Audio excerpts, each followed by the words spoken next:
"You're nothing but a useless burden, and my son deserves a woman with real worth," declared Gregory Whitman, his deep, cutting voice echoing across the dining room like a gavel striking down a sentence.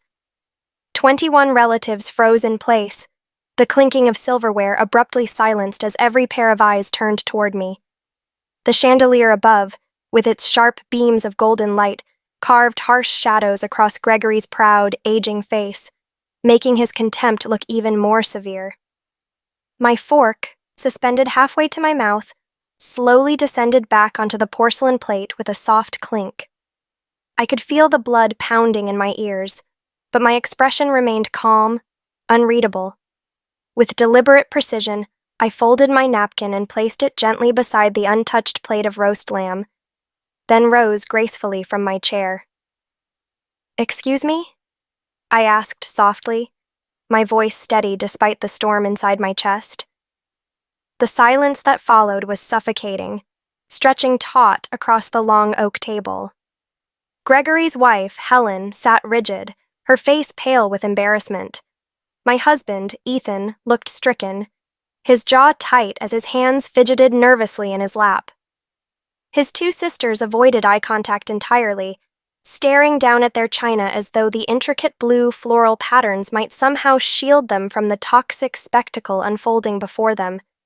Even the youngest cousin, who had spent most of the evening laughing and chattering, sat frozen in place, wide-eyed and silent.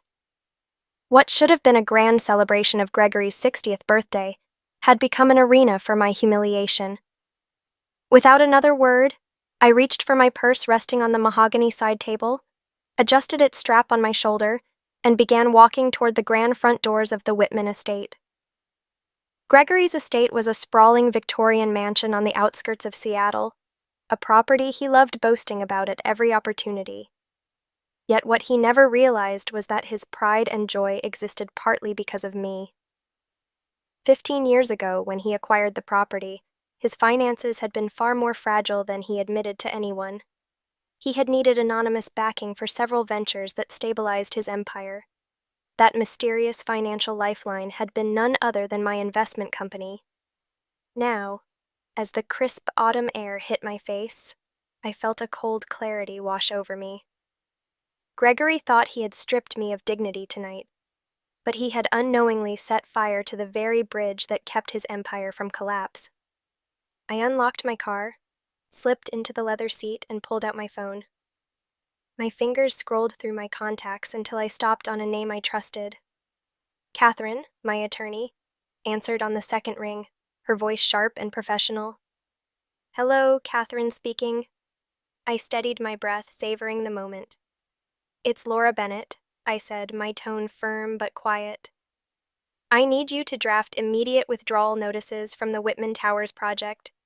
Every cent, every partnership tied to Whitman Enterprises development must be dissolved. Effective first thing tomorrow." A pause followed, then Catherine's cautious reply. "Laura, that's a monumental investment. You've put over $3 million into this. Pulling out now will collapse the entire project. Are you absolutely certain?" My gaze shifted back to the glowing windows of the mansion. Through the sheer curtains, I could see Gregory standing tall, his hands carving grand gestures as he likely explained to his captive audience why his outburst had been justified. My lips curved into a cold smile. "I've never been more certain," I murmured. "Gregory Whitman called me worthless trash in front of his entire family. Tomorrow, he'll learn what this so-called trash is worth." I ended the call and gripped the steering wheel, adrenaline coursing through my veins. The satisfaction that filled me was sharp, intoxicating, and dangerous. Tomorrow was going to be very interesting. My name is Laura Bennett, and I am 33 years old. 3 years ago, I married Ethan Whitman, believing I had joined a family that valued loyalty and respect. Instead, I discovered that Gregory Whitman, the patriarch of Whitman Enterprises, was one of the most arrogant and self-absorbed men I had ever met. He had built his reputation as a real estate mogul across Seattle, flaunting his ownership of multiple properties, though many of them were teetering on the edge of failure. What he never knew was that his survival in the last 2 years had depended entirely on an anonymous investor, Aurora Capital, the firm I had built from the ground up after graduating with my MBA in finance. Aurora managed assets worth over $60 million, and our specialty was identifying distressed real estate projects with hidden potential. Gregory's projects, though poorly managed, carried potential if placed in the right hands. So 18 months ago, Aurora stepped in discreetly. Gregory thought his charm and business genius had attracted a mysterious savior who believed in his vision. In truth, I had analyzed his numbers, spotted the opportunity, and decided his projects could serve as profitable additions to Aurora's portfolio. Ethan knew little of my professional world. He assumed I worked at some financial firm in a mid-level role, and I let him believe it. It was simpler that way, especially since I knew Gregory would never stomach the idea that his daughter-in-law was the one keeping his company afloat. He saw me as a housewife, ornamental and disposable, while I quietly managed multi-million-dollar investments from a discreet home office. The arrangement worked, until tonight. Gregory's latest obsession was the Whitman Towers, a luxury mixed-use complex in downtown Seattle, a $20 million endeavor that would supposedly cement his legacy. He had been boasting about the groundbreaking scheduled for next Monday, unaware that his empire stood on legs I had crafted for him. Legs I was about to kick out from under him. As I drove through the rain-slick streets back to my townhouse, a grim sense of justice coursed through me. For months I had endured Gregory's endless lectures on how women should focus on real contributions, endured his smug condescension at family gatherings, where he mocked me for not having a serious career. He had no idea that while he was demeaning me, I was underwriting his success. Now he was about to learn that mocking the very hands that fed you carries consequences. By 7 a.m. the next morning, I was in my office, coffee steaming beside my laptop, reviewing financial documents. The gray drizzle outside mirrored my mood perfectly. Catherine had worked through the night. The withdrawal notices were neatly prepared and only needed my final authorization. My phone buzzed with a text. It was Ethan. "I'm so sorry about last night. Dad was completely out of line. Can we talk?" My fingers hovered over the screen. Ethan was a good man, caught between the weight of loyalty to his father and the love he claimed for me. He had no idea that I was about to obliterate the empire his father worshipped more than family. "At work early. Talk tonight," I typed back. He would find out soon enough. By 9:30, I called Catherine. My voice was calm, deliberate. "Send the notices. All of them." At exactly 10 a.m., Gregory's lawyer, Ethan, and Gregory himself must all receive messages simultaneously. His lawyer gets the official withdrawal. Ethan gets the truth, that his wife is the mysterious investor his father's been praising. Gregory gets a simple text from me. Never underestimate trash. Catherine's silence was heavy. Finally, she said, "Laura, this will annihilate Whitman Enterprises. Are you prepared for that level of fallout?" I stared out my office window at the Seattle skyline, recalling the sneer on Gregory's face the night before, the way he had looked at me as though I were beneath even the dust on his shoes. "I've never been more prepared," I replied coldly. "Do it." At precisely 10 a.m., the digital clock on my screen shifted, and I knew the dominoes had begun to fall. Across the city, Gregory's phone would be buzzing with messages that shredded the foundation of his empire. For 7 long minutes, silence hung around me, until my phone finally lit up with Ethan's name. His voice was frantic, breathless. "Laura, I just got the most insane message. It says you're the anonymous investor Dad's been bragging about. That's impossible, isn't it? You don't have that kind of money." My lips curved into a small, knowing smile. "Why is it impossible, Ethan?" he stammered. "Because Dad's investor poured millions into his projects. You work for some finance company." "No, Ethan," I interrupted gently, though firmly. "I own Aurora Capital. I've been running my own investment firm for years. Your father's projects have been part of my portfolio for the last 18 months.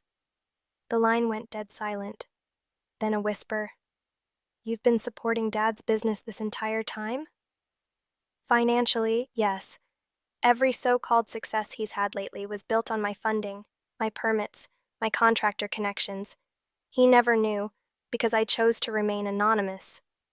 Ethan's voice cracked. He spent months praising his investor's brilliance. He kept saying this person understood vision and quality. He never realized he was talking about you. I gazed out the window at the towering city skyline, my reflection staring back at me. That's the irony, Ethan. He was praising me while insulting me to my face. Last night was the last straw. The project is dead. Without my backing, Whitman Enterprises will crumble. My phone buzzed again, Gregory's name flashing angrily across the screen. I declined the call, my resolve unshaken. The empire he worshipped was already beginning to collapse. Good, I heard myself say quietly as I ended the call, but the calm in my voice belied the hurricane that was about to sweep through Gregory Whitman's life. Within minutes, the city's rent-a-cop of a news alert would ping someone at Whitman Enterprises.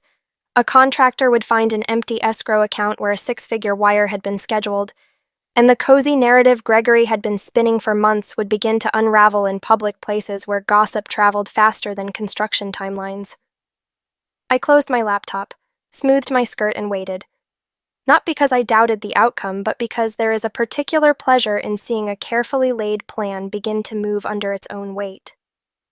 Ethan's calls blurred into a static of shock and pleading. His voice was a raw string of questions and bargaining, but I had already decided. Bargaining would not bring back dignity.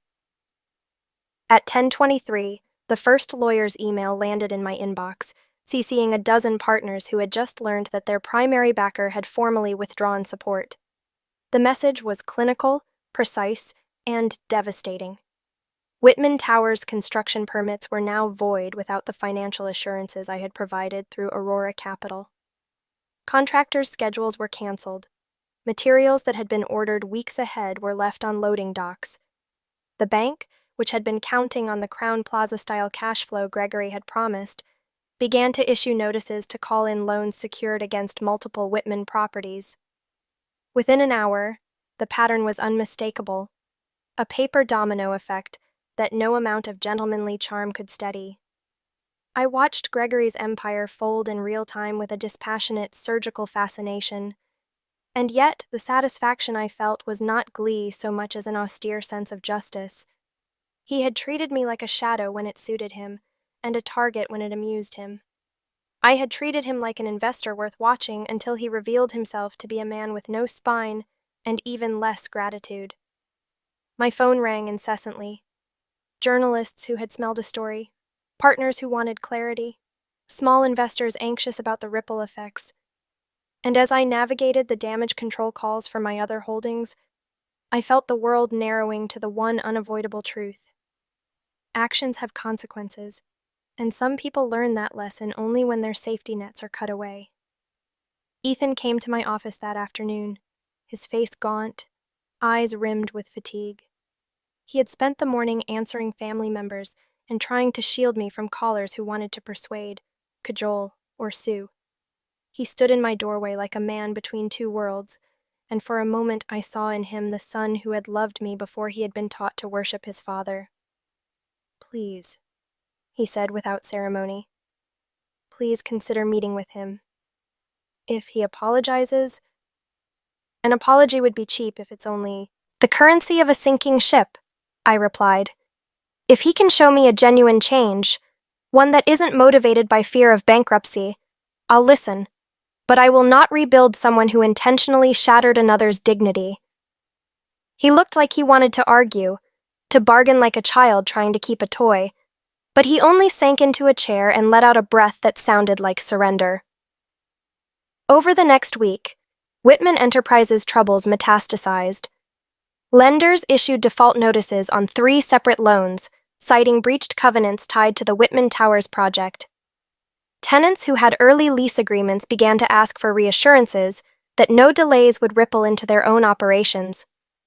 Construction crews stood idle at job sites, the cranes like frozen skeletons against a gray Seattle sky. Gregory, who had once used his public persona as a buffer against criticism, found there was no armor thick enough for this kind of ruin. Emails flew like angry hornets. Partners who had once toasted his vision now begged for meetings in coffee shops and lawyers' offices. Reputation, which had always been his currency, turned out to be a vulgar, volatile thing when measured against hard capital. I did not take the fall I administered lightly. Money can destroy people, and I had every power to make Whitman's life uncomfortable in ways that would echo beyond ledger lines. But the objective was not to revel in punishment. It was to cease being used. I watched, and where I could, I offered modest concessions, time-limited continuations to local small businesses who had been promised retail space, introductions to other investors who might save harmless projects, because my point was never to ruin innocence, but to stop enabling a man who derived entertainment from degrading others. The social consequences, however, were collateral, that struck Gregory hardest. His name became shorthand at networking events for reckless pride. In whispered corridors at the city planning office, people referenced the Whitman humiliation as a cautionary tale.